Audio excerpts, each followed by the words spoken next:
അസ്സലാമു അലൈക്കും വറഹ്മത്തുള്ളാഹി വബറകാതുഹു. അൽഹംദുലില്ലാഹ് നഹ്മദുഹു വനസ്തഈനുഹു വനതവക്കലു അലൈഹി നഊദു ബില്ലാഹി മിൻ ശുറൂരി അൻഫുസിനാ വമിൻ സയ്യിആതി അഅ്മാലിനാ മൻ യഹ്ദിഹില്ലാഹു ഫലാ മുദില്ല ലഹു വമൻ യുദ്ലിൽ ഫലാ ഹാദിയ ലഹു. نشهد أن لا إله إلا الله وحده لا شريك له ونشهد أن سيدنا ونبينا محمدًا عبده ورسوله أرسله بالهدى ودين الحق ليظهره على الدين كله ولو كره المشركون. أعوذ بالله من الشيطان الرجيم.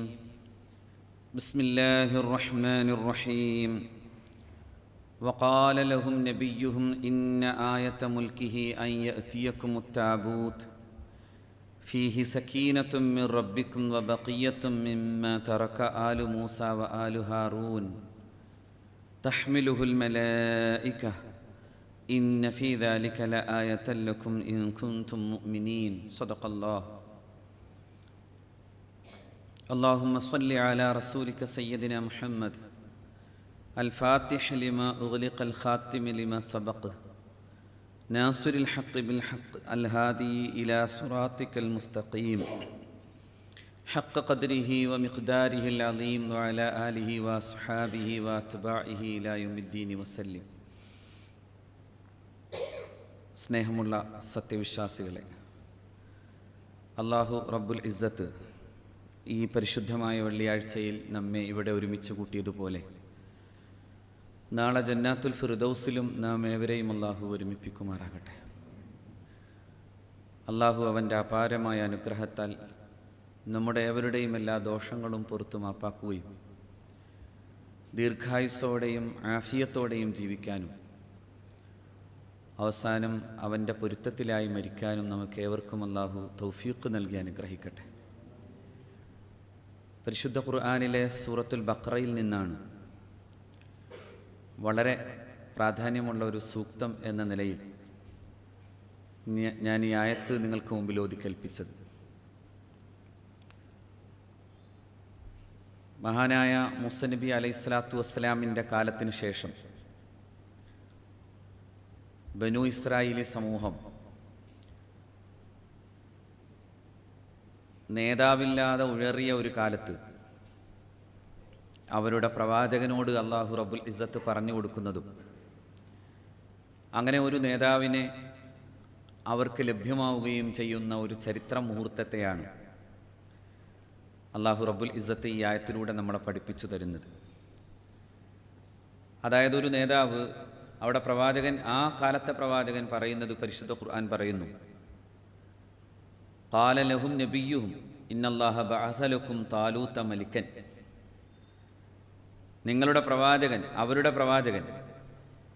അവരുടെ കാലഘട്ടത്തിലെ പ്രവാചകൻ, ശരിക്കും ബൈബിളിലൊക്കെ പറയുന്ന സാമുവേൽ പ്രവാചകൻ, അറബിയിൽ ഷംവീൽ എന്നാണ് അദ്ദേഹത്തെ പറയാറുള്ളത്, തഫ്സീറുകളിൽ കാണാനോ.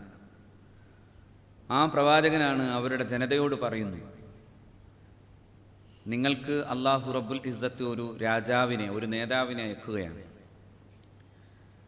അദ്ദേഹം നിങ്ങളുടെ ഇന്നത്തെ കാലത്തിൻ്റെ നേതാവ് എന്ന നിലയിൽ അദ്ദേഹം നിങ്ങളുടെ പ്രശ്നങ്ങളെ പരിഹരിക്കുകയും നിങ്ങളുടെ ശത്രുക്കളെ പരാജയപ്പെടുത്താൻ വേണ്ടി അള്ളാഹു നിയോഗിച്ച അർത്ഥത്തിലുള്ള നേതാവായി വരികയും ചെയ്യും എന്ന് ആ മഹാനായ പ്രവാചകൻ പറയുന്നു.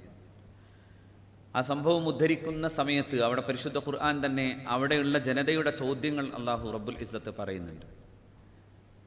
അവർ ചോദിക്കുന്ന ചോദ്യം ഇതാണ്: എങ്ങനെയാണ് അദ്ദേഹത്തിന് രാജാധികാരം ലഭ്യമാകുന്നത്? അതിനുള്ള സമ്പത്തോ അല്ലെങ്കിൽ പാരമ്പര്യമോ എന്താണ് അദ്ദേഹത്തിനുള്ളത്? എന്തു പാരമ്പര്യത്തിൻ്റെയും സമ്പത്തിൻ്റെയും അടിസ്ഥാനത്തിലാണ് അദ്ദേഹം നേതാവാകുന്നത്? ആ പ്രവാചകൻ തിരിച്ചു മറുപടി പറയുന്നു, അല്ലാഹു റബ്ബുൽ ഇസ്സത്ത് ഇദ്ദേഹത്തിന് നൽകിയ രണ്ട് പ്രധാനപ്പെട്ട ഗുണങ്ങൾ.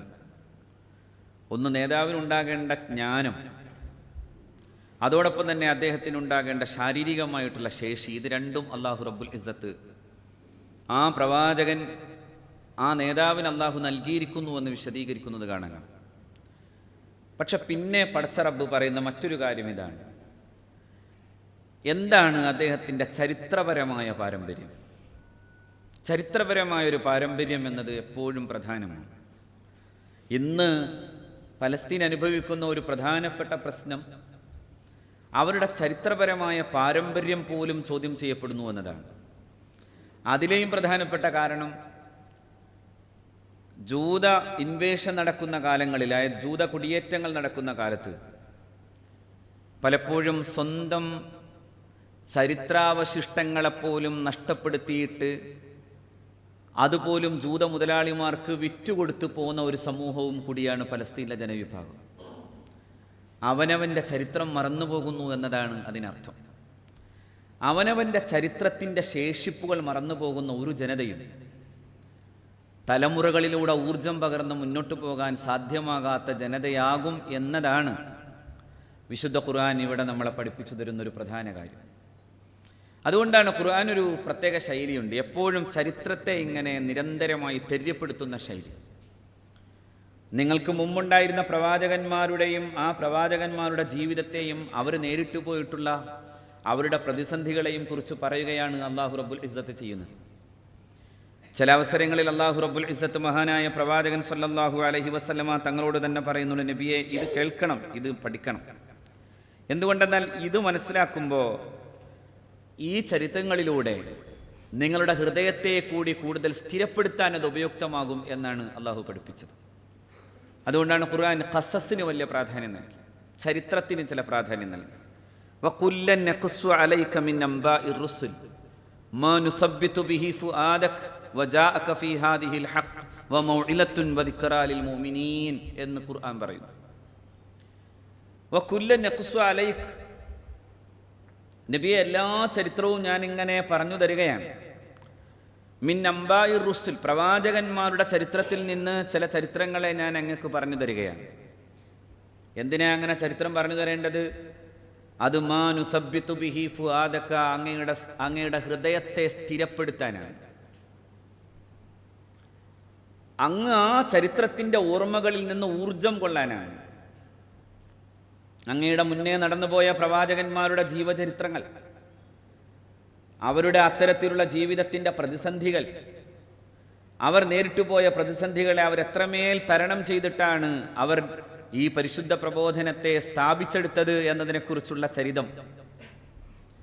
അതുകൊണ്ട് അല്ലാഹു റബ്ബുൽ ഇസ്സത്ത് പറയുന്നു, അതെല്ലാം താങ്കൾക്ക് നാം പറഞ്ഞു തരുന്നതിൻ്റെ പ്രധാന കാരണം ലിനുസബ്ബിത ബിഹി മാ നുസബ്ബിതു ബിഹി ഫുആദക, അങ്ങയുടെ ഹൃദയത്തെ സ്ഥിരപ്പെടുത്തുന്ന, അതുവഴി അങ്ങയുടെ ഹൃദയത്തെ സ്ഥിരപ്പെടുത്തുകയും വജാഅക ഫീ ഹാദിഹിൽ ഹഖ്, ഈ വഴിയിലൂടെയാണ് സത്യം താങ്കൾക്ക് വരുന്നത്. സത്യത്തെ ഉൾക്കൊള്ളാനും ചരിത്രത്തെ കൃത്യമായി പഠിക്കണം എന്ന് പടച്ച റബ്ബ് പറയാം. ഇതുതന്നെയാണ് ഇവിടെയും മഹാനായ ഒരു പ്രവാചകൻ തൻ്റെ ജനതയോടൊരു നേതാവിനെ കുറിച്ച് പറയുമ്പോൾ അവിടെയും അല്ലാഹു റബ്ബുൽ ഇസ്സത്ത് ഉപയോഗിച്ച പ്രയോഗം ഇതാണ്. എന്താണ് ഇദ്ദേഹത്തിന് ഇങ്ങനെ ഒരു നേതൃ അധികാരം ലഭ്യമാകാനുള്ള അടയാളമാകേണ്ടത് എന്ന് പടച്ച റബ്ബ് പറഞ്ഞു. ഇന്ന ആയത്ത മുൽക്കിഹി അയ്യഅതിയകുമുത് താബൂത്ത് ഫീഹി സകീനത്തും മിർ റബ്ബിക്കും വബഖിയത്തും മിമ്മാ തറക ആലു മൂസ വആലു ഹാറൂൻ തഹ്മിലുഹുൽ മലായിക. ഖുർആൻ പറയാം, ഇന്ന ആയത്ത മുൽക്കിഹി, അദ്ദേഹത്തിൻ്റെ അധികാരത്തിൻ്റെയും നേതൃത്വത്തിൻ്റെയും ലക്ഷണം, അതിൻ്റെ അടയാളം അയ്യഅതിയകുമുത് താബൂത്ത്, നിങ്ങൾക്കെല്ലാവർക്കും താബൂത്ത് വരലാണ്. എന്താ താബൂത്തിൻ്റെ പ്രത്യേകത? ഫീഹി സകീനത്തും മിർ റബ്ബിക്കും, നിങ്ങൾ ചരിത്രത്തിൻ്റെയും പാരമ്പര്യത്തിൻ്റെയും അവകാശികളാണെന്ന് വരികിൽ നിങ്ങൾക്കുണ്ടാകുന്ന ഏറ്റവും പ്രധാനപ്പെട്ട കാര്യം ഞങ്ങളുടെ തറവാടാണ് എന്ന ബോധ്യത്തിൽ നിന്നുണ്ടാകേണ്ട സമാധാനമാണ്.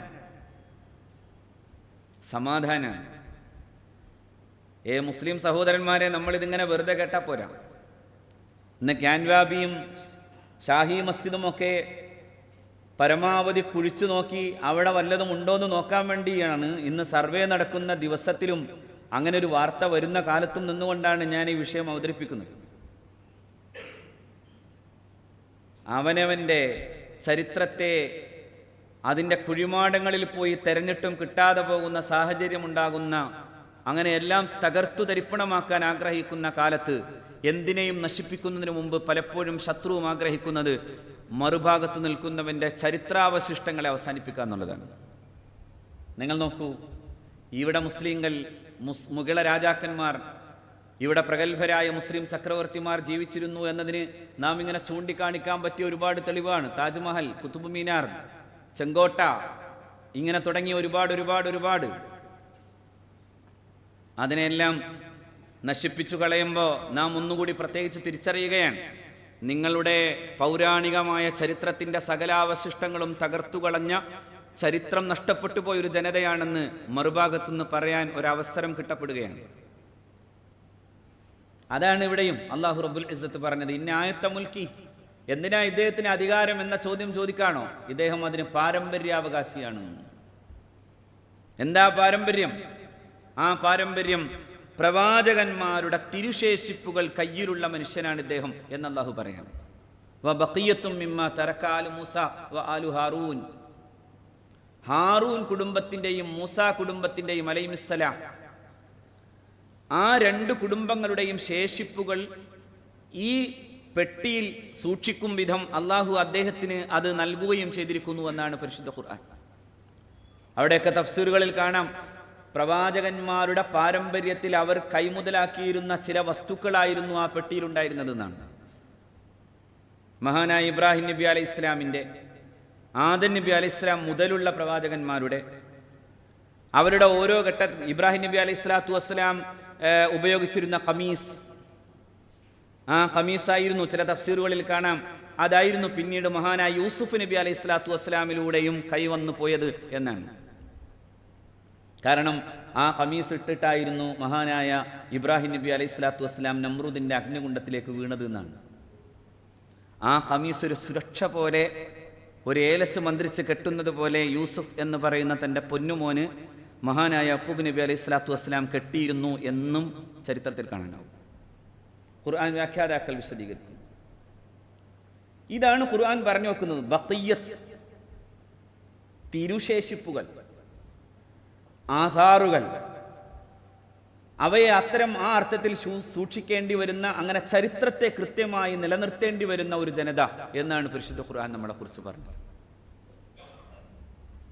അവിടെ പ്രവാചകന്മാരുടെ, മഹാനായ ഹാറൂൻ നബി അലൈഹി സ്വലാത്തു വസ്സലാമും അതുപോലെ തന്നെ മൂസ നബി അലൈഹി സ്വലാത്തു വസ്സലാമും ഉപയോഗിച്ചിട്ടുള്ള എല്ലാം, അതുപോലെ നമ്മുടെ പാരമ്പര്യം, നമ്മുടെ ഇന്നലകൾ എല്ലാം അങ്ങനെയാണ്. അതുകൊണ്ടാണ് ചരിത്രത്തെ ഇത്ര കൃത്യമായി സമീപിച്ച മറ്റൊരു വിഭാഗം ആളുകളില്ല. മുസ്ലിങ്ങളെ കുറിച്ച് പറയുമ്പോൾ ലോകത്തെ പ്രഗത്ഭരായ ചരിത്രകാരന്മാരും പറയുന്നുണ്ട്, മുസ്ലിം ലോകത്തെ പണ്ഡിതന്മാരാണ് ശരിക്കു പറഞ്ഞാൽ ചരിത്രത്തെ അപഗ്രഥിച്ചവർ. ചരിത്രത്തെ ഒരു വലിയ ഒരു വിജ്ഞാന ശാഖയാക്കിയവർ മുസ്ലിങ്ങളാണ്. ചരിത്രം വെറുതെ പറയാൻ മാത്രമല്ല ചെയ്തത്, ചരിത്രത്തെ ഒരു വിജ്ഞാന ശാഖയാക്കി കൊണ്ടുവന്നു. ഒരു ഹിസ്റ്ററിയോഗ്രഫി എന്ന് പറയാവുന്ന, അതായത് ഹിസ്റ്ററിയെ പഠിക്കാനും അതെന്താണ്, എങ്ങനെയാണ് അതിനെ വിലയിരുത്തേണ്ടത് എന്ന് അപഗ്രഥിക്കാനും സാധ്യമാകുന്ന ഒരു ശാസ്ത്രശാഖ മുസ്ലിങ്ങൾ കൊണ്ടുവന്നു. അതിൻ്റെ പിതാവാണ് മഹാനായ അബ്ദുറഹ്മാൻ ഇബ്നു മുഹമ്മദ് അൽ ഖൽദൂൻ എന്ന് പറയുന്ന ഇബ്നു ഖൽദൂൻ. ചരിത്രത്തിൽ അദ്ദേഹത്തിൻ്റെ സ്ഥാനം വലുതാണ്. അദ്ദേഹത്തെക്കുറിച്ചും അതുപോലെ തന്നെ മുസ്ലിം ചരിത്രകാരന്മാരെ കുറിച്ചും പറയുമ്പോൾ പ്രഗത്ഭനായ റോസന്താൾ അദ്ദേഹം പറയുന്നുണ്ട്, മുസ്ലിം ചരിത്രകാരന്മാർ ഉണ്ടാക്കിയെടുത്ത ഒരു വലിയ ഒരു ഗുണം, യൂറോപ്പിന് പോലും ആ രീതിയിൽ ചരിത്രപരമായി മുസ്ലിങ്ങൾ വലിയ സംഭാവന ചെയ്തു എന്നതാണ്. Muslim historiography has at all times been united by the closest ties with the general development of scholarship in Islam, and the position of historical knowledge in Muslim education has exercised a decisive influence upon the intellectual level of historical writing. മാനവ ചരിത്രത്തെ എഴുതുന്നതിൽ മുസ്ലിങ്ങൾ വലിയ സംഭാവന. അതാണല്ലോ നമ്മുടെ ഹദീസുകളൊക്കെ നമ്മൾ പഠിക്കുമ്പോൾ, ഹദീസ് പഠനശാസ്ത്രം എന്ന് പറയുന്നത് ഒരു ചില്ലറ കാര്യമല്ല, വെറുതെ ഒരു ഹദീസ് പഠിക്കല്ല. ആ ഹദീസ് പഠിക്കാൻ വേണ്ടി മാത്രം അതിൻ്റെ ആ ഹദീസ് റിപ്പോർട്ട് ചെയ്തവരുടെ, അയാൾക്ക് ആ റിപ്പോർട്ട് നൽകിയവരുടെ, അങ്ങനെ പോകുന്ന ഒരു വലിയ ജനാവലിയെ എന്ന് പറഞ്ഞ വലിയൊരു പാരമ്പര്യത്തെ പഠിക്കുകയും അവരുടെ ജീവിതത്തിൻ്റെ ചരിത്രത്തെയും കൂടി പഠിക്കുകയും ചെയ്തുകൊണ്ടാണ് ഒരു ഹദീസ് നമ്മുടെ അടുക്കലെത്തുന്നത്. അവിടെ എവിടെയെങ്കിലും ഒരു താളപ്പിഴ വന്നാൽ ആ ഹദീസിനെ അതിൻ്റെ വക മാറ്റി വെക്കും. ചിലപ്പോൾ അത് ലഈഫാകും, ചിലപ്പോൾ അത് മുൻകത്തി, ചിലപ്പോൾ മാറി നിൽക്കേണ്ട ഇടയ്ക്ക് എവിടെ മുറിഞ്ഞു പോയതാകും. അങ്ങനെ പരമ്പര മുറിയാതെ പോയി പുണ്യനബി സല്ലല്ലാഹു അലൈഹി വസല്ലമയിലേക്ക് നേരെ എത്തുന്നത് എല്ലാം ഒരു പഠന വിധേയമാക്കപ്പെടുകയാണ്.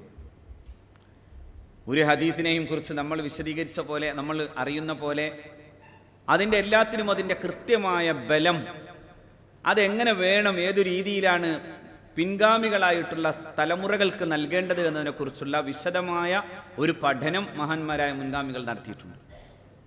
അതുകൊണ്ടാണ് പ്രഗത്ഭനായ റോസൻദാൽ പറയുന്നത്, the Muslims achieved a definite advance beyond previous historical writing in sociological understanding of history and the systemization of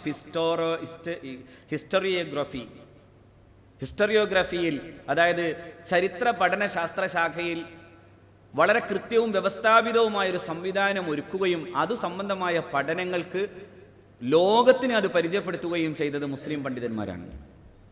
Ibnu ഖൽദൂനെ പോലെയുള്ള പ്രഗത്ഭരായ മുസ്ലിം പണ്ഡിതന്മാർ. എന്താ അതിനു കാരണം?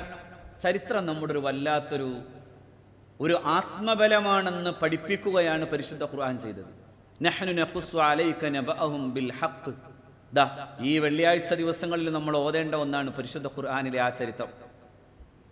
നഹ്നു നഖുസ്സു അലൈക നബഅഹും ബിൽ ഹഖ് ഇന്നഹും ഫിത്യത്തുൻ ആമനൂ ബിറബ്ബിഹിം വസിദ്നാഹും ഹുദാ. ഖുർആൻ പറയാ, വറബത്നാ അലാ ഖുലൂബിഹിം ഇദ് ഖാമൂ ഫഖാലൂ റബ്ബുനാ റബ്ബുസ് സമാവാതി വൽ അർള് ലൻ നദ്ഉവ മിൻ ദൂനിഹി ഇലാഹൻ ലഖദ് ഖുൽനാ ഇദൻ ശതതാ. നോക്കൂ, എല്ലാ വെള്ളിയാഴ്ചയും ഓതാൻ അല്ലാഹുവിൻ്റെ റസൂൽ പ്രത്യേകം പറഞ്ഞതാണത്. സൂറത്തുൽ കഹ്ഫ്. എന്തിനാ സൂറത്തുൽ കഹ്ഫ്? അതൊരു ചരിത്രത്തിന്റെ ഓർമ്മയാണ്. അവിടെ പോലും അല്ലാഹു പറഞ്ഞത് അങ്ങനെയാണ്, നഹ്നു നഖുസ്സു അലൈക നബഅഹും ബിൽ ഹഖ്. സത്യസന്ധമായി നാം ഒരു ചരിത്രം അങ്ങക്ക് പറഞ്ഞു തരാൻ. എന്താ ചരിത്രത്തിന്റെ പ്രത്യേകത? ആ ചരിത്രത്തിലും കാണാൻ സാധ്യമാകുന്നത് ഇന്നഹും ഫിത്യത്തുൻ ആമനൂ ബിറബ്ബിഹിം. പടച്ച തമ്പുരാനിൽ വിശ്വസിച്ചുകൊണ്ട് എഴുന്നേറ്റു നിന്ന ഒരു പറ്റം ആളുകളെ, ഒരു പറ്റം ചെറുപ്പക്കാരെ കുറിച്ചാണ് ആ ചരിത്രം പറഞ്ഞു തരുന്നത്. നഹ്നു നഖുസ്സു അലൈക നബഅഹും ബിൽ ഹഖ് ഇന്നഹും ഫിത്യത്തുൻ. അവരൊരു പറ്റം ചെറുപ്പക്കാരാണ്, യുവാക്കളാണ്.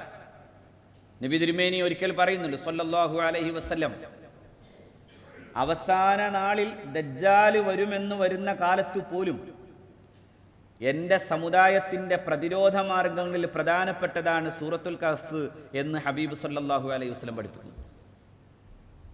അതിലെ 10 ആയത്തെങ്കിലും ഒരാൾക്കും മനസ്സിലാക്കാനും പഠിക്കാനും കഴിഞ്ഞാൽ അവനെ ദജ്ജാൽ പിടികൂടുന്നില്ല എന്നാണ് പുണ്യനബി സല്ലല്ലാഹു അലൈഹി വസല്ലം പഠിപ്പിച്ചത്.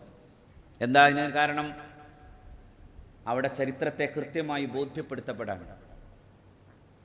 എങ്ങനെയാണ് ആ കാലഘട്ടത്തിലെ ഒരു ഭരണ സംവിധാനത്തിനെതിരെ ഈമാനിക വിശ്വാസത്തിന്റെ ഊർജം കൊണ്ട് മാത്രമായി ഒരു സമൂഹം എഴുന്നേറ്റു നിന്നത് എന്ന് പഠിപ്പിക്കാൻ. അത് ചെറുപ്പക്കാരും കൂടിയാണ്. എല്ലാവിധ സൗകര്യങ്ങളിലും ലയിച്ചു നിൽക്കാമായിരുന്ന ആ കാലത്തെ പ്രഭു കുടുംബങ്ങളിൽ ജീവിച്ച അത്തരത്തിലുള്ള ചെറുപ്പക്കാരെയാണ് അല്ലാഹു റബ്ബുൽ ഇസ്സത്ത് അവിടെ ഉദാഹരിച്ചുകൊണ്ട് പറയുന്നത്, ഇന്നഹും ഫിത്യത്തുൻ ആമനൂ ബിറബ്ബിഹിം. അവർ രക്ഷിതാവിൽ വിശ്വസിച്ച ഒരു പറ്റം ചെറുപ്പക്കാർ. വറബത്നാ അലാ ഖുലൂബിഹിം ഇദ് ഖാമൂ ഫഖാലൂ റബ്ബുനാ റബ്ബുസ് സമാവാതി വൽ അർള്. നാം അവരുടെ ഹൃദയത്തെ ദൃഢീകരിച്ചു കൊടുക്കുകയും അവർ എഴുന്നേറ്റു നിന്നുകൊണ്ട് ആ കാലഘട്ടത്തിൻ്റെ ദുർഭരണത്തിനെതിരായി, ആ കാലഘട്ടത്തിലെ ധിക്കാരത്തിനെതിരായി അന്നത്തെ ഭരണാധികാരിയുടെ മുമ്പിൽ നിൽക്കുകയും ഞങ്ങളുടെ നാഥൻ ആകാശഭൂമികളുടെ സൃഷ്ടാവാകുന്ന അല്ലാഹു റബ്ബുൽ ഇസ്സത്താണെന്ന് പറയുകയും ചെയ്ത വിഭാഗമാണ് ആ യുവാക്കൾ എന്നാണ് അല്ലാഹു പഠിപ്പിച്ചത്. അപ്പം നിരന്തരമായ ചരിത്രത്തെക്കുറിച്ചുള്ള ഒരു ബോധനം അല്ലാഹു ഖുർആനിൽ നടത്തുന്നുണ്ട്. നബി സല്ലല്ലാഹു അലൈഹി വസല്ലമ തങ്ങൾ പഠിപ്പിക്കുന്നു, നിങ്ങളുടെ കുഞ്ഞുങ്ങൾക്കും പഠിപ്പിച്ചു കൊടുക്കേണ്ടതാണ് നിങ്ങളുടെ പിതാമഹന്മാരുടെ ചരിത്രം. പ്രവാചകൻ സല്ലല്ലാഹു അലൈഹി വസല്ലമയുടെ പരിശുദ്ധ പിതാമഹന്മാരുടെ ചരിത്രത്തെ പഠിക്കലൊരു മുസ്ലിം എന്ന നിലയിൽ ഓരോരുത്തർക്കും ബാധ്യതയായി നിശ്ചയിക്കുകയാണ്, എല്ലാവർക്കും. അതാണ് ഈ പരിശുദ്ധ ഖുർആനിലെ ഈ ആയത്ത് നമ്മളെ പഠിപ്പിച്ചു തരുന്ന കാര്യം. ഇന്ന ആയത്ത മുൽക്കിഹി അൻ യഅതിയകുമുത് താബൂതു ഫീഹി സകീനത്തും മിർ റബ്ബിക്കും വബഖിയ്യത്തും മിമ്മാ തറക ആലു മൂസ വ ആലു ഹാറൂൻ. ഹാറൂൻ കുടുംബത്തിൻ്റെയും മൂസ കുടുംബത്തിൻ്റെയും അലൈഹിസ്സലാം ഇരുവരുടെയും ബഖിയ്യത്തുകളുണ്ട്. ഞാനിത് പറയുമ്പോൾ മറ്റൊരു കാര്യം ഓർത്തു പോകാൻ, ഈ ശേഷിപ്പുകളൊക്കെ നിലനിർത്തണമെന്ന് പഠിപ്പിച്ചതാണ് ഇസ്ലാം. ഇപ്പോൾ കഴിഞ്ഞ 2 ദിവസം മുമ്പ് വന്ന ഒരു വാർത്ത കൂടി ആലോചിച്ചു പോകാൻ. ഹീറ ഗുഹയിലേക്ക് പോകാൻ ആവശ്യമാകുന്ന വിധം മനോഹരമായൊരു പാത വെട്ടുകയാണ് സൗദി ഗവൺമെൻറ്. അതിൻ്റെ താഴെ ഒരു ചരിത്ര മ്യൂസിയം പണിയുകയാണ് സൗദി ഗവൺമെൻറ്. ചരിത്രത്തിൻ്റെ ഓരോ സ്പന്ദനങ്ങളെയും അടർത്തിയെടുത്ത് അത് സൂക്ഷിക്കാൻ വേണ്ടി, ഒരു സ്ഫടികക്കൂടാരത്തിലെങ്കിലും സൂക്ഷിക്കാൻ വേണ്ടി പുതിയ കാലത്ത് സൗദി ഗവൺമെൻറ് ഇത്തരം ആലോചനകൾ നടത്തുകയാണ് എന്ന് വരികയാണ്. അതിൻ്റെ തിരിച്ചു മറ്റൊരു രൂപം ഞാൻ ഓർക്കാൻ, ഇതേ സൗദി ഭരണകൂടത്തിൻ്റെ ആദ്യകാലത്ത് 1926 1925-26 കാലം, ഇന്ത്യയിലെ ഖിലാഫത്ത് പ്രക്ഷോഭങ്ങളുടെ കാലം. ഖിലാഫത്ത് പ്രക്ഷോഭത്തിൻ്റെ പ്രധാന കാരണം നമ്മളിങ്ങനെ ഓരോന്നും ചരിത്രത്തിലൂടെ തന്നെ ഇങ്ങനെ വായിച്ച് ചേർത്ത് പിടിക്കേണ്ട ചിലതുണ്ട്. അതിലൊന്ന്, തുർക്കി ഖിലാഫത്ത് തകരുമ്പോൾ അതിൻ്റെ വേദന കൊണ്ടാണ് ഇന്ത്യയിൽ ഉൾപ്പെടെ ലോകത്തെമ്പാടും മുസ്ലിങ്ങൾ രോഷാകുലരായത്. ആ രോഷത്തെ ഇന്ത്യയുടെ സ്വാതന്ത്ര്യ സമരങ്ങളിൽ പ്രയോജനപ്പെടുത്താൻ വേണ്ടി ആഗ്രഹിച്ചുകൊണ്ടാണ് മഹാത്മാഗാന്ധി ഖിലാഫത്ത് സമരപരിപാടികൾക്ക് തുടക്കം കുറിച്ചത്. ആ സമരപരിപാടികൾക്ക് നേതൃത്വം കൊടുത്ത പ്രഗത്ഭരായ മുസ്ലിം നേതാക്കളിൽ ഒരാളാണ് മൗലാന മുഹമ്മദ് അലി. ഡൽഹി ജുമാ മസ്ജിദിൽ ഒരിക്കൽ അദ്ദേഹം പ്രസംഗിച്ചു, എല്ലാം ബുൾഡോസർ കൊണ്ട് തകർത്തു കളയുകയാണ് നിങ്ങൾ ചെയ്യുന്നതെങ്കിൽ നിങ്ങൾ ചരിത്രത്തെയാണ് അസ്തമിപ്പിച്ചു കളയുന്നത് എന്ന് സൗദി ഗവൺമെന്റിനെ ഓർമ്മപ്പെടുത്തുന്നതായിരുന്നു ആ പ്രസംഗം. എന്താണ് ആ ബുൾഡോസർ കൊണ്ട് തകർത്ത് കളഞ്ഞത്? ജന്നത്തുൽ ബഖിയിലെയും ജന്നത്തുൽ മുഅല്ലയിലെയും മഖാബിറുകളാണ്. ആരുടെ ഖബറുകളാണ്? മഹാന്മാരായ സ്വഹാബാക്കളുടെയും ശേഷം വന്ന ഒരുപാട് പ്രഗത്ഭരായ പണ്ഡിതന്മാരുടെയും മുസ്ലിം ലോകത്തിന് അമൂല്യമായ സംഭാവനകൾ അർപ്പിച്ച അതിപ്രഗത്ഭരായ പണ്ഡിതന്മാരുടെയും ഖബറുകളെ തകർക്കരുത്. ഇപ്പൊക്കെ ചെന്ന് ചില സഹോദരന്മാർ പറയണ്ടല്ലോ, ഇതാണ് ഇസ്ലാം, ഇവിടെ ഖബറൊന്നുമില്ല. 925 ചരിത്രം വായിക്കാൻ ശ്രമിച്ചാൽ അത് മനസ്സിലാവും. അന്ന് അവിടെ ഖബറുകളുണ്ടായിരുന്നു. ഫാത്തിമത്തു സഹറ ബത്തൂൽ, സയ്യിദുന മുഹമ്മദ് മുസ്തഫയുടെ സല്ലല്ലാഹു അലൈഹി വസല്ലം അവിടുത്തെ പ്രിയപ്പെട്ട മകൾ, അങ്ങനെ ഒരുപാട് സ്വഹാബാക്കളുടെ ഖബറുകൾ. ആ ഖബറുകൾ മുഴുവനും തച്ചുടച്ചു, ബുൾഡോസർ കൊണ്ട് തച്ചുടച്ചു. ആ ചരിത്രത്തെയും ഞാനിങ്ങനെ, കാരണം അതൊക്കെ പഠിക്കാൻ, അതൊക്കെ മനസ്സിലാക്കാൻ പുതിയ കാലത്തെ ചെറുപ്പക്കാർ തയ്യാറാകാൻ വേണ്ടി പറയാൻ. അന്ന് ഖിലാഫത്ത് സമര പരിപാടികൾ നടത്തിയിരുന്ന പ്രഗത്ഭരായ മുസ്ലിം പണ്ഡിതന്മാർ, മൗലാന മുഹമ്മദ് അലി, മൗലാന ഷൗക്കത്ത് അലി, വളരെ പ്രഗത്ഭരായ നേതാക്കൾ അന്ന് സൗദി സന്ദർശിച്ചതിനെ കുറിച്ച് ഇതേ ഖിലാഫത്ത് കമ്മിറ്റിയുടെ റിപ്പോർട്ടുണ്ട്. ഖിലാഫത്ത് കമ്മിറ്റി റിപ്പോർട്ട് പേജ് 85 ഇങ്ങനെ പറയുന്നത് കാണാം. ഖിലാഫത്ത് കമ്മിറ്റി ഇവിടുന്ന് കുറേ പ്രഗത്ഭരായിട്ടുള്ള ഡെലിഗേറ്റ്സിനെ വിട്ടു. അവരവിടെ പോയി ഹിജാസിൽ 1926 ആ ഡെലിഗേറ്റ്സ് അവിടെ ചെന്നിട്ട് അവർ ഇത് സംബന്ധിച്ച് അന്വേഷിച്ചു. എന്നിട്ട് അവർ നൽകിയ മറുപടി ഇതായിരുന്നു: ഞങ്ങളവിടെ ചെല്ലുമ്പോൾ അവിടെ കണ്ടത് ജന്നത്തുൽ മുഅല്ലയും ജന്നത്തുൽ ബഖിയും എല്ലാം തച്ചു തകർത്തിരിക്കുന്നു എന്നത് തന്നെയാണ്. When our delegation reached Hijaz on May 23, the first news that had a lightening effect on us was that all holy places, including Jannatul Baqi, have also been bulldozed. Bulldoze ചെയ്തിരുന്നു, എല്ലാം തച്ചു തകർത്തിരുന്നു എന്നാണ്. ഞെട്ടിത്തെരിച്ചു പോകുന്ന ഈ വാർത്ത നിങ്ങളിപ്പോൾ പുതിയതായി കേൾക്കാണെന്ന് തോന്നുന്നു. അവിടെ ഒന്നും ഉണ്ടായിരുന്നില്ല എന്നും അവിടെ അങ്ങനെ ഒരു ചരിത്രം ഉണ്ടായിരുന്നില്ല എന്നും പറയുന്ന ചില ആളുകളുടെയൊക്കെ സംഭാഷണം കേൾക്കുമ്പോൾ ആലോചിക്കാൻ, കേവലം 926 തിരിച്ചു സഞ്ചരിക്കാൻ കഴിയണം. അവിടെ എല്ലാം ഉണ്ടായിരുന്നു. അവിടെ പ്രവാചകൻ, പിന്നെ മഹാന്മാരായ പ്രവാചക അനുയായികളുടെ അതിമനോഹരമായിട്ടുള്ള മഖാബറുകൾ ഉയർന്നു നിന്നിരുന്നു. പരിശുദ്ധ റസൂൽ ഏറ്റവും കൂടുതൽ സ്നേഹിച്ച, അവിടുത്തെ കരളിൻ്റെ കഷ്ണമെന്ന് അവിടെ നിന്ന് തന്നെ വിശേഷിപ്പിച്ച സയ്യിദത്തുന ഫാത്തിമ റളിയല്ലാഹു തആല അൻഹ ഉൾപ്പെടെയുള്ള ഒട്ടേറെ മഹാന്മാർ, ഒട്ടേറെ മഹദികൾ, ഒട്ടേറെ വലിയ ആളുകൾ ഇമാമു ദാരിൽ ഹിജ്റ എന്ന് ലോകമറിയുന്ന മഹാനായ ഇമാം മാലിക് റളിയല്ലാഹു അൻഹു, ഇമാം മാലിക് ഇബ്നു അനസ് റളിയല്ലാഹു തആല അൻഹു, മദീനയുടെ പാതയോരങ്ങളിലൂടെ പോലും ചെരുപ്പിട്ട് നടക്കാതിരുന്ന പ്രവാചകാനുരാഗിയായിരുന്ന ഇമാം മാലിക് ഇബ്നു അനസ്. മദീനയുടെ പാതയോരങ്ങളിലൂടെ പോലും ഞാനങ്ങനെ നടക്കാതിരുന്നു എന്ന് പറഞ്ഞയാളാണ് ഇമാം മാലിക് ഇബ്നു അനസ്.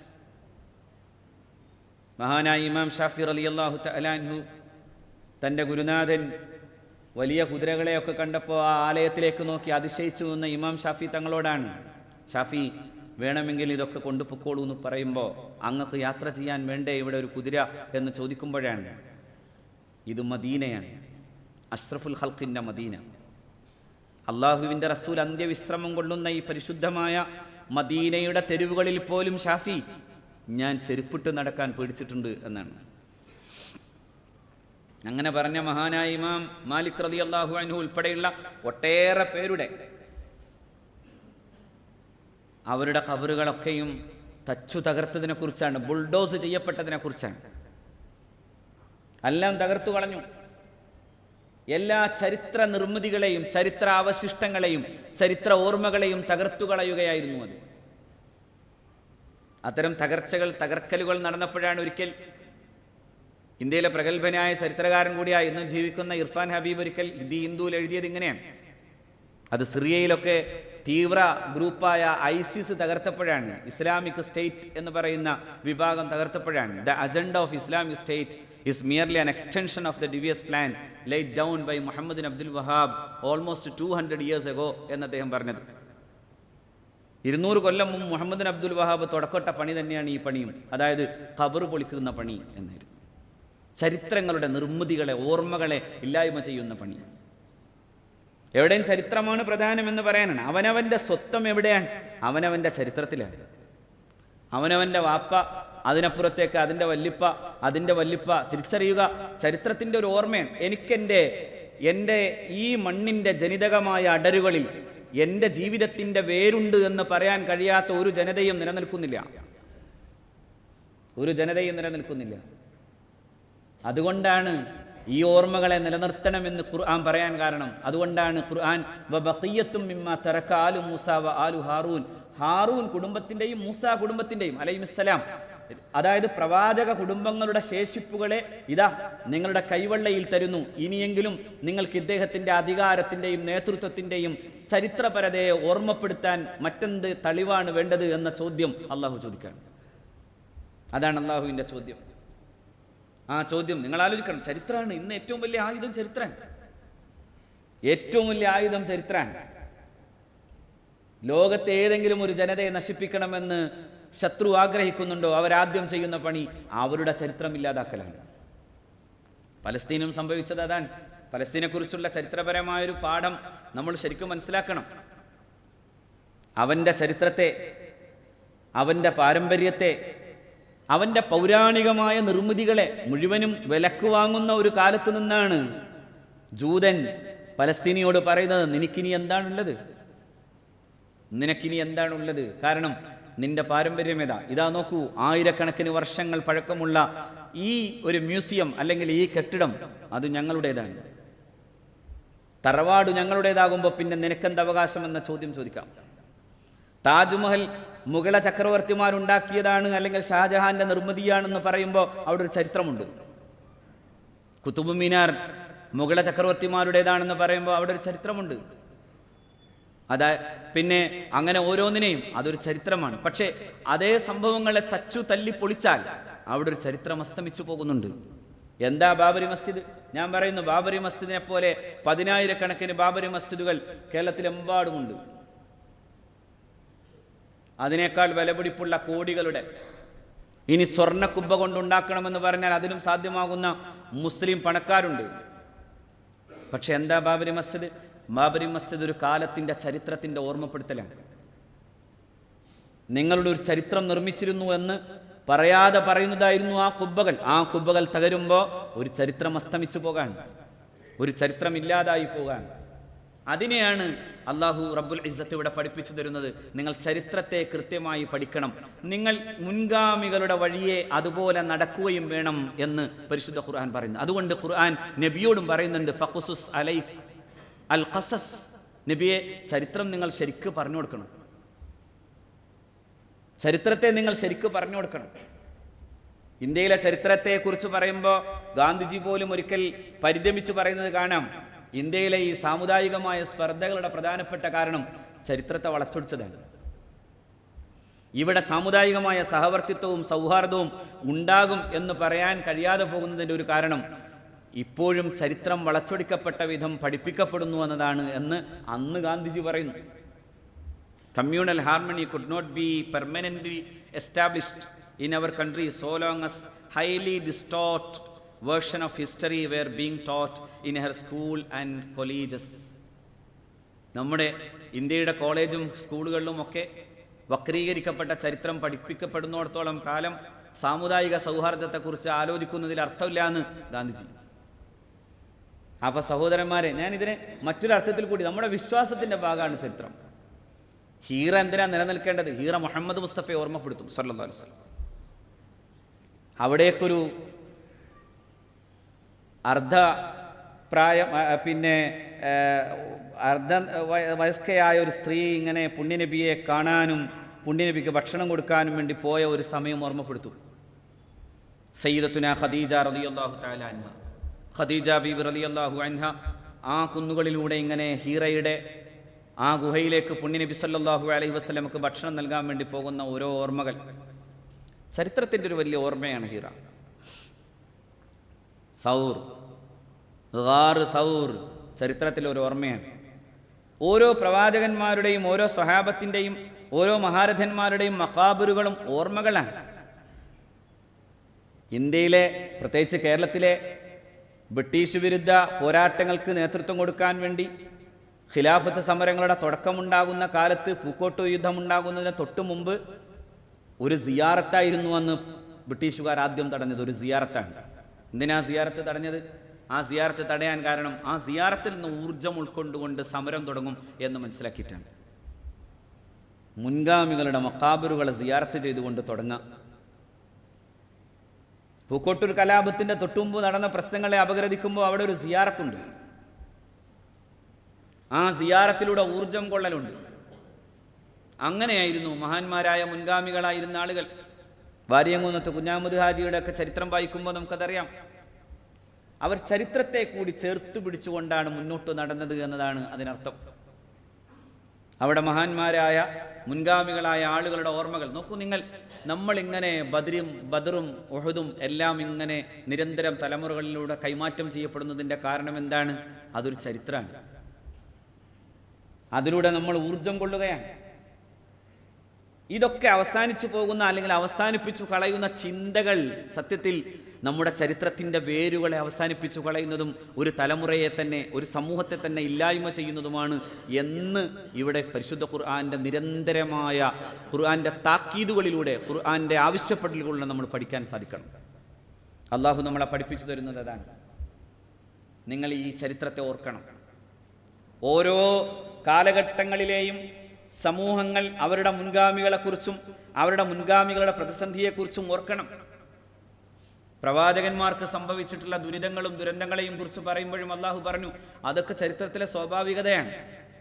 നമ്മൾ ഇന്ന് അനുഭവിക്കുന്ന വേദനകളെ നോക്കിയിട്ട് പറയണം. അതുകൊണ്ടല്ലേ ഖുർആൻ ചോദിച്ചത്, അം ഹസിബുത്തും അൻ തദ്ഖുലുൽ ജന്ന, സ്വർഗ്ഗത്തിലേക്ക് നിങ്ങൾ അങ്ങനെ വെറുതെ പോകുമെന്ന് വിചാരിച്ചോ?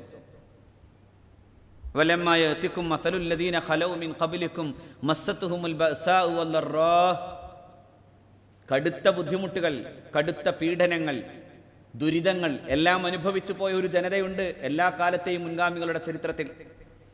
എത്രത്തോളം അവിടെയൊക്കെ പ്രവാചകന്മാരും അവരുടെ കൂടെ നിന്നിരുന്ന വിശ്വാസികളും ചോദിച്ചൊരു ചോദ്യം ഖുർആൻ തന്നെ പറയുന്നു, മത്താ നസ്റുല്ലാഹ്, എപ്പോഴാ അള്ളാഹുവിൻ്റെ സഹായം വരാ? ഈ പുതിയ കാലത്ത് നമ്മളൊക്കെ ഇങ്ങനെ ചോദിക്കല്ലേ, എപ്പോഴാ അള്ളാഹുവിൻ്റെ സഹായം? വസുൽസിലു ഹത്താ യഖൂല റസൂലു വല്ലദീന ആമനൂ മഅ, അവർ വിറക്കപ്പെട്ടു എന്ന് പറഞ്ഞാൽ ഭീതി കൊണ്ട് വിറക്കപ്പെട്ടപ്പോൾ അവരുടെ കൂടെയുണ്ടായിരുന്ന പ്രവാചകനും ആ പ്രവാചകൻ്റെ കൂടെയുണ്ടായിരുന്ന സത്യവിശ്വാസികളും പറയാൻ തുടങ്ങി, മത്താ നസ്റുല്ലാഹ്, അള്ളാഹുവിൻ്റെ സഹായം എപ്പോഴാണ്? അലാ ഇന്ന നസ്റുല്ലാഹി ഖരീബ്, അള്ളാഹുവിൻ്റെ സഹായം സമീപസ്ഥാണ്. എപ്പോഴാ അത് ബോധ്യപ്പെടാം? നമ്മൾ ഒരൊറ്റ ദിവസത്തെ മാത്രം നോക്കാൻ. ഇപ്പോൾ പലസ്തീൻ അതിൻ്റെ കണ്ണുനീരും അതിൻ്റെ വേദനയും അള്ളാഹു സമാധാനം കൊടുക്കട്ടെ. ഓരോ കാഴ്ചയും നമ്മളെങ്ങനെ നിരന്തരം ഹൃദയം പൊട്ടുമാറുള്ള വല്ലാത്ത വേദനയുടെ കാഴ്ചകളാണ്. കുഞ്ഞുമക്കൾ പാത്രങ്ങൾ കയ്യിൽ പിടിച്ചിങ്ങനെ ക്യൂ നിൽക്കുന്ന കാഴ്ച നമ്മൾ കാണാൻ. ഭക്ഷണത്തിനു വേണ്ടി ദിവസങ്ങളായി എല്ലാ അന്താരാഷ്ട്ര ഏജൻസികളും പറഞ്ഞു തുടങ്ങിയിരിക്കുന്നു. വലിയ മാനവിക ദുരന്തത്തിന് കാരണമായി തീരുന്ന ഒരവസ്ഥയിലേക്ക് ഗസ മുനമ്പം മാറാൻ പോവുകയാണ്. 3-4 ദിവസമായി പല ക്യാമ്പിലേക്കും ഭക്ഷണം എത്തിയിട്ടില്ല എന്ന വാർത്തകൾ നിരന്തരം പുറത്തു വരാൻ. അർഹമുറാഹിമിനായ റബ്ബ് സമാധാനം കൊടുക്കട്ടെ. പക്ഷെ അപ്പോഴും ഈ ഒരു ചോദ്യം ബാക്കിയാണ്. നിങ്ങൾ ഒറ്റ ദിവസം കൊണ്ട് പേടിച്ചു പോകാണോ? അം ഹസിബ്തും അൻ തദ്ഖുലുൽ ജന്ന, സ്വർഗത്തിലേക്ക് വെറുതെ അങ്ങ് പോകാമെന്ന് വിചാരിച്ചോ? വലമ്മാ യഅതികും മസലുൽ ലദീന ഖലൗ മിൻ ഖബ്ലികും, മുന്നേ നടന്നു പോയിട്ടുള്ള മഹാന്മാരായ പ്രവാചകന്മാരും അവരുടെ അനുയായികളും അനുഭവിച്ചു പോയ പീഡപർവങ്ങളെ, അവരുടെ അത്രമേൽ വലിയ മർദ്ദനങ്ങളെ, ശത്രുവിൻ്റെ മർദ്ദനങ്ങളെ അവരെങ്ങനെയാണോ സഹിച്ചത്, ആ സഹിക്കാൻ കഴിയുന്ന ഒരു കാലം നിങ്ങൾക്കും വരില്ല എന്ന് വിചാരിച്ചോ? അവരുടെ പ്രവാചകന്മാർ, ആ കാലഘട്ടത്തിലെ പ്രവാചകന്മാരും ജനതയും ചോദിച്ച ചോദ്യവും നിങ്ങൾ ഓർക്കുന്നില്ലേ? മത്താ നസ്റുല്ലാഹ്, എപ്പോഴാ അള്ളാഹുവിൻ്റെ സഹായം? അലാ ഇന്ന നസ്റുല്ലാഹി ഖരീബ്, അള്ളാഹുവിൻ്റെ സഹായം വളരെ സമീപസ്ഥൻ. ഈ ഫറോവയുടെ അധികാരത്തിൽ നിന്ന് ഒരു ജനതയെ രക്ഷപ്പെടുത്തി മഹാനായ മുസാ നബി അലൈഹി സ്വലാത്തു വസ്സലാം പലായനം ചെയ്യുന്ന, ചരിത്രത്തിൽ അറിയപ്പെടുന്ന എക്സോഡസ്, ഹിജ്റ. ആ ഹിജ്റ സത്യത്തിൽ പലസ്തീൻ്റെ മുമ്പിൽ വന്ന് നിൽക്കാൻ. അവിടെ വച്ച് മഹാനായ മുസാ നബി അലൈഹി സ്വലാത്തു വസ്സലാം മരിച്ചു, അവിടെ നിന്ന് വഫാത്തായി. ശേഷവും കാലങ്ങൾ കഴിഞ്ഞു പോകുമ്പോഴാണ് പിന്നെ ഞാൻ ഈ പറഞ്ഞ പ്രകാരം ഇതാ ഒരു നേതാവ് വരികയാണ്, താലൂത്ത്. ആ താലൂത്ത് വരുമ്പോഴാണ് പിന്നെ ഒരു മുന്നേറ്റം. ആ താലൂത്തിൻ്റെ കൂടെ ഉണ്ടായിരുന്ന മഹാനായ പ്രവാചകനും വലിയ യോദ്ധാവുമായിരുന്നു സയ്യിദുനാ ദാവൂദ് നബി അലൈഹി സ്വലാത്തു വസ്സലാം. യോദ്ധാവായിരുന്നു. ആ വലിയ മുന്നേറ്റമാണ്, ആ സമരമാണ് പിന്നെ അവിടെ ഉണ്ടായിരുന്ന അമാലേക്കുകളെ പരാജയപ്പെടുത്തിയിട്ട് പിന്നീട് അവിടേക്ക് പ്രവാചകന്മാരുടെ സൈന്യം കടന്നു ചെല്ലുകയും അവിടെ ഒരു വലിയ സംവിധാനങ്ങളുടെ സാമൂഹിക വ്യവസ്ഥിതിയെ സ്ഥാപിക്കുകയും ചെയ്യുന്നത്. അതൊരു ചരിത്രമാണ്. അപ്പോൾ ആ ചരിത്രത്തെയാണ് ഇവിടെ വിശദീകരിക്കപ്പെടേണ്ടത്. ആ ചരിത്രം നമുക്ക് വലിയ ഊർജം നൽകുന്നതാണ്. അതുകൊണ്ടാണ് ഖുർആൻ പറഞ്ഞത് മാ നുസബ്ബിതു ഫുആദക. ഇതെല്ലാം നിങ്ങൾക്ക് നബിയെ പറഞ്ഞു തരുന്നത് എന്തിനാണെന്നറിയോ? അത് തരുമ്പോൾ നിങ്ങളുടെ ഹൃദയം സ്ഥിരപ്പെടും. ചഞ്ചലചിത്തമാകാത്ത വിധം ഹൃദയം സ്ഥിരപ്പെടാൻ, നിങ്ങളുടെ ഹൃദയം സ്ഥിതചിത്തം, അനങ്ങാത്ത അചഞ്ചലമായ മാനസം അതുണ്ടാകാൻ ചരിത്രബോധ്യം ഉണ്ടാകണം എന്ന് പഠിപ്പിക്കുകയാണ് പരിശുദ്ധ ഖുർആൻ ചെയ്യുന്നത്. അതുകൊണ്ട് തച്ചുടക്കുകയല്ല, തകർത്തു തരിപ്പണമാക്കുകയല്ല, നിർമ്മാണങ്ങളാണ് പ്രധാനം എന്ന് പഠിപ്പിക്കാൻ. അഭിനന്ദനായ പി സുരേന്ദ്രൻ 921 കുറിച്ച് അദ്ദേഹം നാടുകൾ താണ്ടിപ്പോയി നടത്തിയ ഒരു പുസ്തകമുണ്ട്. 921 പോരാളികൾ വരച്ച ഭൂപടം, പോരാളികൾ വരച്ച ദേശഭൂപടം എന്ന പേരിൽ അദ്ദേഹം എഴുതിയ പുസ്തകം. ആ പുസ്തകം വായിച്ചിട്ടുള്ള അനുഭവങ്ങൾ പങ്കുവെക്കുമ്പോൾ ഒരിക്കൽ അദ്ദേഹം എന്നോട് പറഞ്ഞു, ചിലയിടങ്ങളിൽ ചെന്നപ്പോൾ ഒരവശിഷ്ടവും ശേഷിക്കുന്നില്ല. അവർക്ക് അതിന് പല ന്യായങ്ങളാണ്, അത് ശിർക്കാകും തൗഹീദാകും എന്നൊക്കെ പറയായിരുന്നു. എനിക്കത് മനസ്സിലായില്ല. പക്ഷേ ഞാൻ അവരോട് ചോദിച്ചു, എന്തു ആവട്ടെ, ആ ചരിത്രാവശിഷ്ടം ഇവിടെ സ്ഥാപിതമായിരുന്നുവെങ്കിൽ നിങ്ങളുടെ പൂർവ്വപിതാക്കൾ ഇങ്ങനൊരു സമരം നടത്തിയതിൻ്റെ അടയാളം എന്ന് നിങ്ങൾക്ക് കാണിച്ചു കൊടുക്കാമായിരുന്നു എന്ന് അദ്ദേഹം തിരിച്ചു ചോദിച്ചൊരു ചോദ്യം അദ്ദേഹം അനുഭവത്തിൽ എന്നോട് പറഞ്ഞു. പലതും ഈ ആശയവും ആദർശവും പറഞ്ഞ് തകർത്തു തരിപ്പണാക്കുമ്പോൾ ചിന്തിക്കണം, നിങ്ങളുടെ വല്ലിപ്പന്മാരുടേതാണ് ആ ചരിത്രം. വാപ്പമാരില്ലാതെ പോകുന്നൊരു ജനതയാകരുത് നാം, വാപ്പമാരില്ലാതെ പോകുന്നൊരു ജനതയാകരുത്. ഉലായിക ആബായി ഫജിഇനി ബിമിസ്ലിഹിം, അതാ അതെൻ്റെ വല്ലിപ്പമാരാണ്, കൊണ്ടുവരൂ അതുപോലെ വല്ലിപ്പമാരെ എന്നൊരു ചോദ്യം ചോദിക്കുന്നുണ്ട്. ഉലായിക ആബായി ഫജിഇനി ബിമിസ്ലിഹിം ഇദാ ജമഅത്നാ യാ ജരീറുൽ മജാമിഉ. വലിയ വലിയ ആൾക്കൂട്ടങ്ങളുടെ സമ്മേളനം ഉണ്ടാകുമ്പോൾ തലയെടുപ്പോടെ നിർത്താൻ കഴിയുന്ന വല്ലിപ്പമാരെ ഞാൻ കൊണ്ടുവരുന്നത് പോലെ നിങ്ങൾക്ക് കൊണ്ടുവരാൻ പറ്റുമോ എന്ന് ചോദ്യം ചോദിക്കുന്ന പോലെയാണ്. ചരിത്രം നിങ്ങളെ ഓർമ്മപ്പെടുത്തുകയാണ്. നിങ്ങളുടെ ഇന്നലകൾ എന്ന ബോധ്യത്തെ എന്നു തകർത്തു കളയുന്നുവോ അന്നു നിങ്ങൾ പരാജിതരാണ് എന്ന് പഠിപ്പിക്കുകയാണ് ഖുർആൻ. അള്ളാഹു ബോധ്യം നൽകുമാറാകട്ടെ. അള്ളാഹു നമുക്ക് ബോധ്യം നൽകുമാറാകട്ടെ. വആഖിറു ദഅ്വാനാ അൽഹംദുലില്ലാഹി റബ്ബിൽ ആലമീൻ. ഞാനിത് പറയുമ്പോൾ തന്നെ മറ്റൊരു കാര്യം കൂടി സൂചിപ്പിക്കാൻ, ഇവിടെ ഈ അസാസിലെ വിദ്യാർത്ഥികൾ വരുന്ന 29 മുതൽ 31 വരെ ഇതേ വിഷയത്തെക്കുറിച്ച് അവർ വളരെ മനോഹരമായൊരു ഒരു ടോപ്പിക് അവരുടെ ഫെസ്റ്റിൻ്റെ പ്രമേയമാക്കാൻ. മണ്ണാണ് അവരുടെ വിഷയം. എൻ്റെ മണ്ണ്, പിറന്നു വീണുപോയ ജീവിതത്തിൻ്റെ എല്ലാ ഗന്ധവും നിലനിൽക്കുന്ന മണ്ണിൽ നിന്ന് പറിച്ചു നടപ്പെടുന്നവൻ്റെ വേദനയെ അവരുടെ സർഗാത്മകത കൊണ്ട് ആവിഷ്കരിക്കാൻ പോകുകയാണ്. നിങ്ങളുണ്ടാകണം എന്ന് പ്രത്യേകം ഉണർത്താൻ.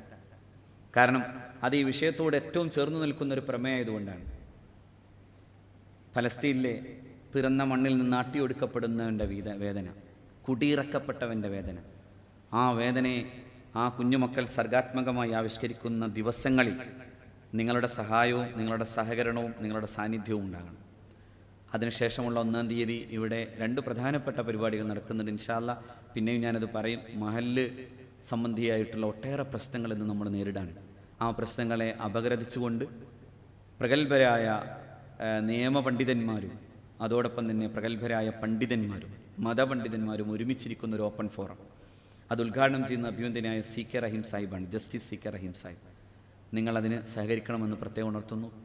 അതിൻ്റെ ശേഷം ഉച്ചയ്ക്ക് 3 മണിക്ക് ശേഷം വളരെ പ്രഗത്ഭരായ മത സാമൂഹിക നേതാക്കൾ, അഭിവന്ദ്യനായ ബഹുമാന്യനായ മുഹമ്മദ് അലി സാഹിബ് ഗൾഫാർ ഉൾപ്പെടെയുള്ള ഒട്ടേറെ പ്രഗത്ഭരായ നേതാക്കൾ ഒരുമിച്ച് കൂടുന്നു. ദ നെസ്റ്റ് ഓഫ് ഹ്യൂമാനിറ്റി എന്ന പേരിൽ, മനുഷ്യത്വത്തിൻ്റെ ഒരു കിളിക്കൂട് എന്ന പ്രമേയത്തെ അധികരിച്ചുകൊണ്ട് അവരുടെ അനുഭവങ്ങളെ പറയുന്ന ഒരു ദിവസം നിങ്ങളുണ്ടാകണം എന്ന് പ്രത്യേകം ഉണർത്തുന്നു. അള്ളാഹു തൗഫീക്ക് ചെയ്യട്ടെ.